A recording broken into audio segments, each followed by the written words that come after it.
দেশের উদ্ভূত রাজনৈতিক পরিস্থিতি ও সমসাময়িক বিষয়ে অতীতের মতো আগামীতেও বিএনপি রাজনৈতিক দলগুলোকে একসাথে নিয়ে কাজ করবে বলে জানিয়েছেন বিএনপির স্থায়ী কমিটির সদস্য নজরুল ইসলাম খান। শ্রীলঙ্কা আবারও রপ্তানিতে শীর্ষে। সন্ধ্যায় বিএনপি চেয়ারপারসনের রাজনৈতিক কার্যালয়ে লিয়াজু কমিটি ও 12 দলীয় জোটের সাথে বৈঠক শেষে কথা তিনি বললেন, বিদ্যমান রাজনৈতিক অবস্থা নিয়ে মতবিনিময় হয়েছে। আলোচনার প্রেক্ষিতে কোনো সিদ্ধান্ত নেওয়া হলে তা পরে জানানো হবে। এ সময় আগামীতেও বিএনপির সাথে কাজ করার প্রত্যয় জানিয়েছেন 12 দলীয় জোট প্রধান মোস্তফা জামাল হায়দার। এই বৈঠকে নেতৃত্ব দিয়েছেন বিএনপি স্থায়ী কমিটির সদস্য নজরুল ইসলাম খান। উপস্থিত ছিলেন দলের মহাসচিব মির্জা ফখরুল ইসলাম আলমগীর। সমমনা জোট আর লেবার পার্টির সঙ্গেও এ সময় বৈঠক করে বিএনপির লিয়াজু কমিটি।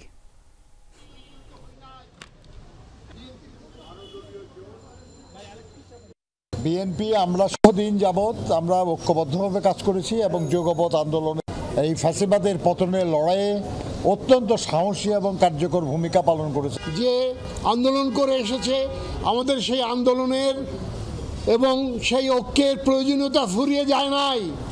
আগামীতে সেটা আরও গভীরভাবে অনুভূত হবে।